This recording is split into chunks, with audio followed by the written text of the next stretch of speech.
بسم الله الرحمن الرحيم. السلام عليكم ورحمة الله وبركاته. ازيكم يا اغلى متابعين في الدنيا؟ واحدة من متابعيني بتسألني على الورق العنب الفريزون اللي انا مفرزاه والبدنجان. قلت لها شوفي الحلقة، قلت لها طب انا لما هعمل تاني الحلقة هصورها وهوريها لك. ده لسه بالاسترتش لاب اهو، يا دوبك بس فاتحه الحته اللي فوق الوش وهو كله مغلف. لازم تشيليه ويبقى مغلف كده عشان ما يخش لهوش هوا. اهو بيحكي عن نفسه. بصوا اللون عامل ازاي، الاضاءه والله ظلماه، مفيش هوا. بتلف تلف تلف كده كأنه طرب وتحطيه. اهو يا نجاح وسارة واسماء وحبايبي اللي متابعيني.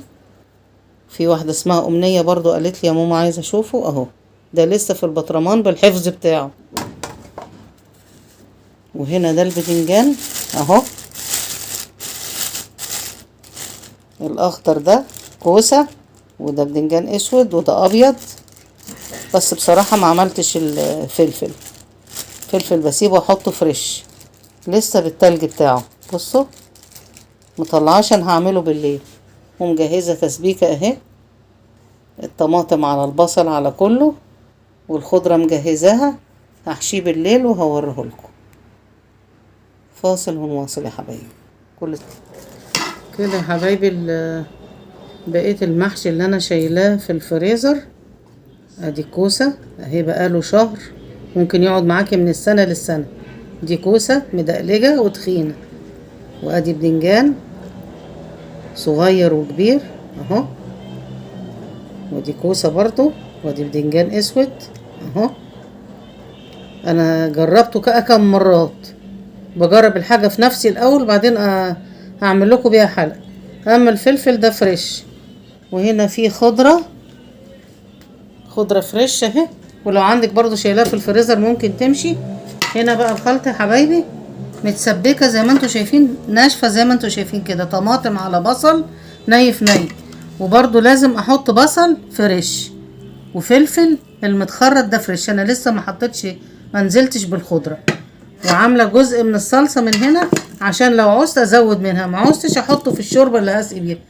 وده ورق العنب اللي انا وريته لكم في البطرمان، ما كنتش لسه فضيته. بصوا معدي السنة اقسم بالله العظيم 3 انا وريتكم البطرمان. ماشي يا سمر انتي وسارة وامنية وكل حبايبي اللي شفتهم في الغردقة واللي في مصر. اهم ورق زي اللوز كأنك لسه جايباه اول قطف اهو. ابداع ماما سوزان. ما تنسونيش في اللايك والشير وتفعيل الجرس، واللي ما اشتركش فضلا وليس امرا يشترك. واحبكم في الله. هنحشي بقى وهوريه لكم. وكده يا حبايبي طلعنا الفرخة. الفراخ دي المرة دي عاملاها مقطعة، عاملة معاها محشي برضو. عملته بالليل وحطيته في التلاجة اهو، مقطعاها اربع. وهنا معايا مستنية بس اما تغلي شوية اشيل الريم من عليها. وهنا طماطماية وجزراية وبصلاية. هشيل بس الريم اللي على الوش ده كده. انا عاملاها متبلاها بالبصل والملح والفلفل والحبهان. اول ما تغلي واشيل منها الريم، في بصل ابتدأ يطلع على الوش، بس مش مشكلة، بشيله مع الريم وبحط بصل طازة. المهم ان انا بشيلها ببصلها بالفلفل بالحبهان، تبقى ريحتها جميلة جدا. فاصل ونواصل. ورجعت لكم كده تاني يا حبايبي. الفراخ اللي ولعنا عليها معاكم اهي، بسم الله ما شاء الله لا قوة الا بالله. هي فراخ كبيرة عشان كده مقطعاها عشان تستوي كويس. هنا بقى عملت شوية شوربة زي ما انتوا شايفين كده بصلصة. بسيب حتة صلصة كده تسبيكة. والابيض ده فصين توم عشان فيه ورق عنب تحت. ورق العنب دايما احب اديله فصين توم وقرن فلفل كده مقطعاه تحت، ارش عليه كله كده الصوص ده.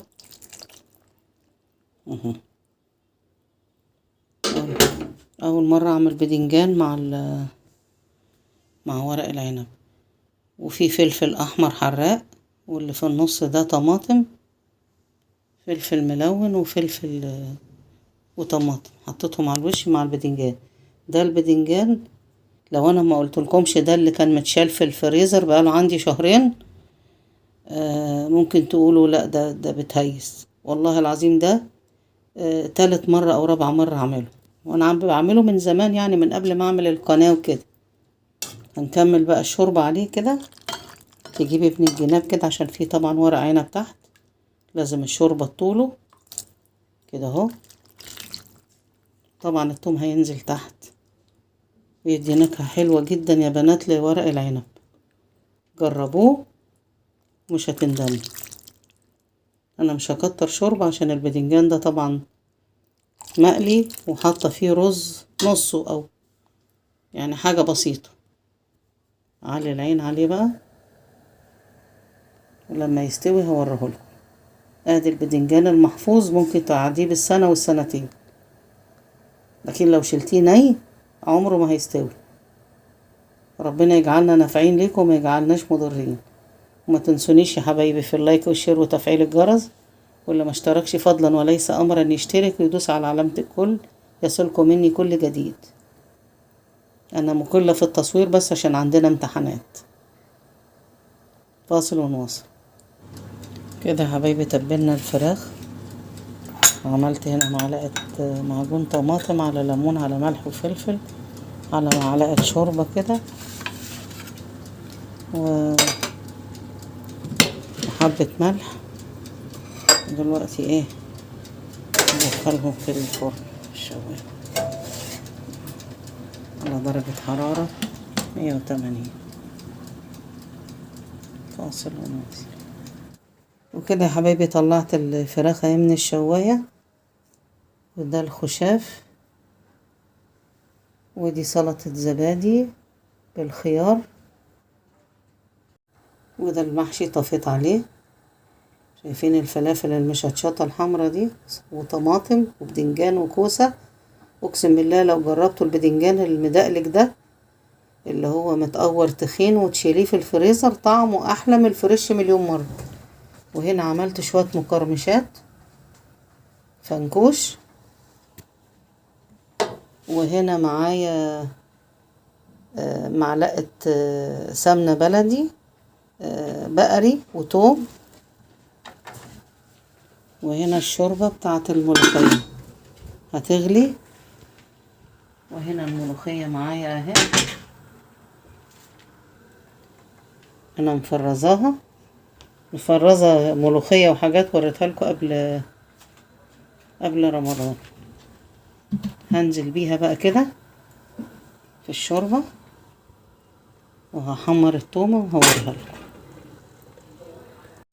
وكده يا حبايبي التومة ومعاها مكعب مرق الدجاج من اللي انا عاملاه قبل كده معاكم. اللي عايز يعرف طريقة مرقة الدجاج يشوفها على القناة.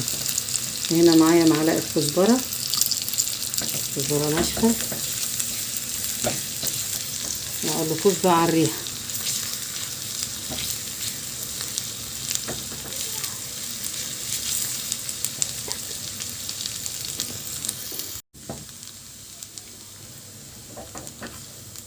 اهي يا حبايبي كده خلاص كفاية كده. سكر سكر سكر البنات البكر.